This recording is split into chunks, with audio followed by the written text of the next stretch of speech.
Welcome back to our channel. আজকে BA second সেমিস্টারের major পেপারে এসকিউ টাইপ কোশ্চেন আনসারের সপ্তম পর্ব। এই পর্বে আমরা 61 থেকে বাকি যে প্রশ্নগুলো আছে সমস্ত প্রশ্ন আলোচনা করব। তো প্রথমে বলে রাখি, যদি ব্যাকরণে আপনাদের সমস্যা হয়, ব্যাকরণকে ভালোভাবে শিখতে চান, কারণ সংস্কৃতের প্রাণ বলতে পারি আমরা ব্যাকরণ। ব্যাকরণ সর্বত্র আছে, তো ব্যাকরণ যদি আমরা ঠিকঠাক না জানি তাহলে সংস্কৃত ভাষাটাকে ঠিকভাবে আয়ত্ত করা অনেক কঠিন। তাই ব্যাকরণকে শেখার জন্য প্রথম থেকে আমাদের সঙ্গে আমাদের কোর্সে যুক্ত হতে পারেন, যেখানে আপনারা শুরু থেকে একদম আপার লেভেল পর্যন্ত সমস্ত ব্যাকরণের খুঁটিনাটি তথ্য জানতে পারবেন। তো চলুন আজকের ভিডিও শুরু করা যাক। প্রথম প্রশ্ন, ভোজ প্রবন্ধ গ্রন্থস্থ কর্তা কাহা, কদাচ রচিতঃ? অর্থাৎ ভোজ প্রবন্ধ গ্রন্থের রচনা রচনাকার কে ছিলেন এবং সেই গ্রন্থটি কখন রচিত হয়েছিল? ভোজ প্রবন্ধস্য রচয়িতা বল্লালः বা বল্লভः। বল্লাল অথবা বল্লভ তিনি ভোজ প্রবন্ধ গ্রন্থের রচনা করেছিলেন। অয়ম গ্রন্থः অনুমানতঃ ষোড়শে খ্রিস্টাব্দে রচিতः। এটি আনুমানিক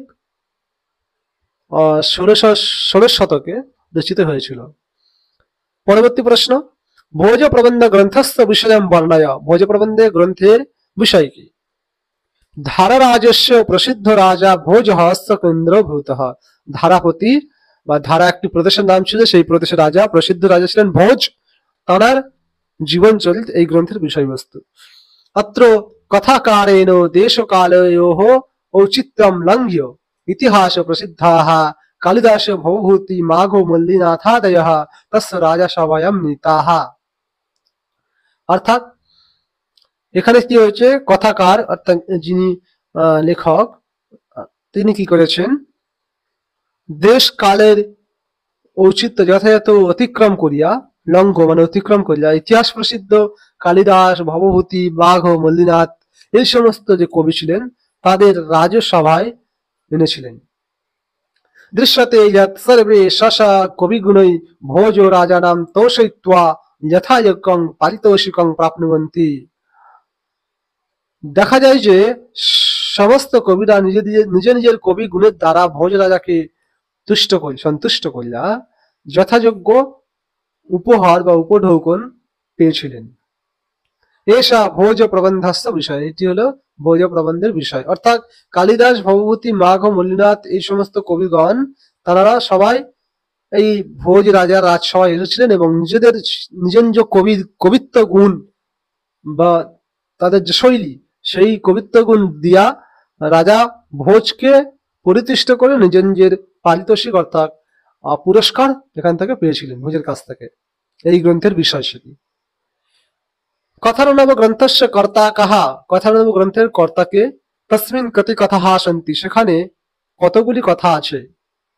উত্তর, কথারণবস্য রচয়িতা শ্রীবদাসঃ। কথারণব গ্রন্থের রচয়িতা শ্রীবদাস।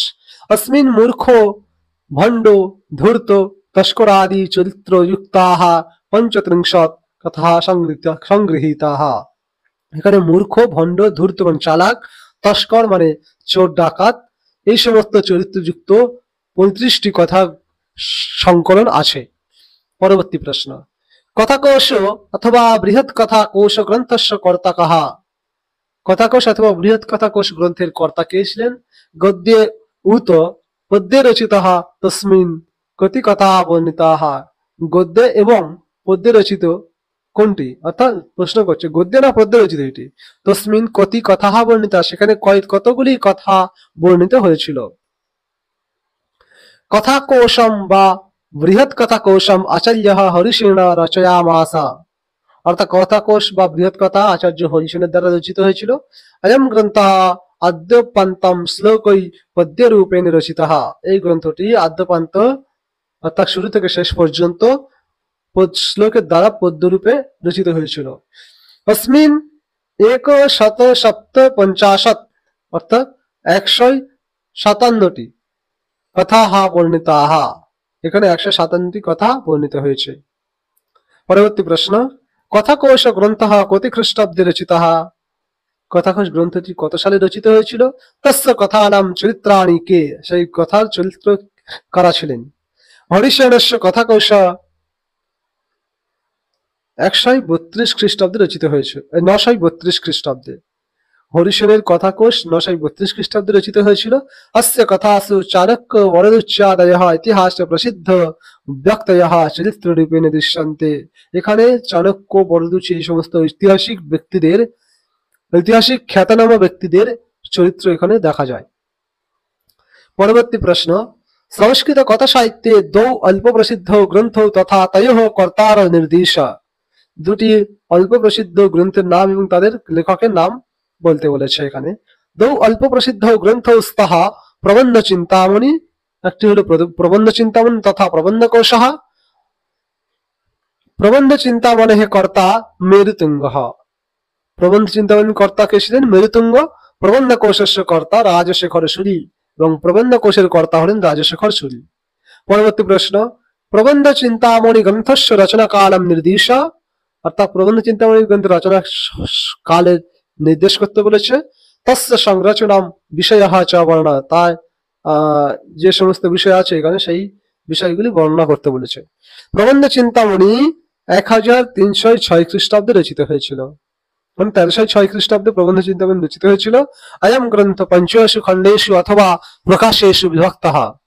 এই গ্রন্থটি 5টি খণ্ড অথবা 5টি প্রকাশে বিভক্ত আছে। প্রত্যেক প্রকাশে রাজ্ঞঃ কবয়ঃ সন্তঃ বিদ্বাংসঃ খ্যাতপুরুষাশ্চ তেষাং জীবনী বিষয়কানি বিবরণানি সংগৃহীতানি।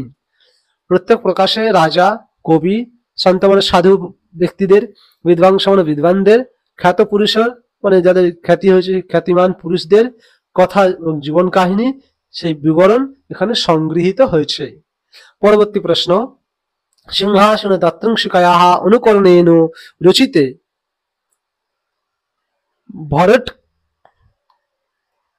ভরটক দ্বাত্রিংশিকা গ্রন্থে কতি কথাः। অর্থাৎ সিংহাসন দাত্রিংশিকায় অনুকরণ করে ভরটক দাত্রিংশিকা গ্রন্থে কতগুলি কথা আছে, এবং ভরটক শব্দের অর্থ কাহা, ভরটক শব্দের অর্থ কি, বিষয়া কাহা, কি বিষয় আছে এখানে। ভরটক দ্বাত্রিংশিকায়াः দ্বাত্রিংশৎ কথাः সন্তি, এখানেও 32টি কথা আছে। ভরটক শব্দস্য অর্থঃ শৈব সাধু সন্ন্যাসী চ, এখানে যারা শৈব সাধু বা সন্ন্যাসী তাদেরকে ভরটক বলা হয়। অত্র শৈব সাধু সন্ন্যাসী নাম ঢঙ্গ অনৈতিকতা চ মুখরোচক কথাভিবর্ণিতম। অর্থাৎ এখানে শৈব সাধু সন্ন্যাসীদের যে সমস্ত বৈশিষ্ট্য এবং তাদের অনৈতিকতা মানে যে সমস্ত খারাপ কাজ ছিল আর কি, তো সেই সমস্ত কাজগুলো খুব ভালো ভালো কথার দ্বারা এখানে বর্ণিত হয়েছে। পরবর্তী প্রশ্ন, পণ্ডিত প্রবরः ম্যাকডোনেলः সংস্কৃত সাহিত্য মধ্যে কং গ্রন্থ প্রকারং the most original department of Indian literature ইতি অভিহিতবান। অর্থাৎ পণ্ডিত ম্যাকডোনেল সংস্কৃত সাহিত্যের মধ্যে কোন গ্রন্থের ভাগকে the most original department of Indian literature বলে অভিহিত করেছেন। তৎ কারণং কিম, তার কারণ কি? পণ্ডিত প্রবরः ম্যাকডোনেলः সংস্কৃত কথা সাহিত্যম the most original department of Indian literature ইতি অভিহিতবান। সংস্কৃত সাহিত্যকে এই the most original department of Indian literature হিসাবে খ্যাত করেছেন। अस्मिन् কথা সাহিত্যমেব রচয়িতুঃ প্রতিভা শক্তিশ্চ সর্বাধিকম ব্যক্তেঃ। অর্থাৎ এখানে কি করেছেন তিনি বলেছেন যে এখানে কথা সাহিত্যের রচয়িতা যারা আছেন তাদের প্রতিভা এবং শক্তি সর্বাধিক প্রকাশিত হয়েছে।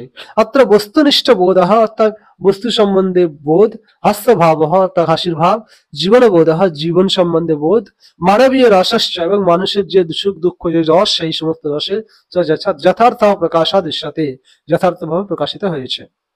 কোথায়? সংস্কৃত কথা সাহিত্যে। বোঝা গেছে? আজকের এই পর্যন্ত, অর্থাৎ আর প্রশ্ন নেই, এটাই হলো শেষ প্রশ্ন ছিল আজকে। তো আজকে ভিডিও এতটুকু। যদি ভিডিওটি ভালো লেগে থাকে তাহলে একটি লাইক দিন, চ্যানেলটি সাবস্ক্রাইব করে আমাদের পাশে থাকুন এবং বন্ধুদের কাছে শেয়ার করে ভিডিওটি দেখার সুযোগ করে দিন।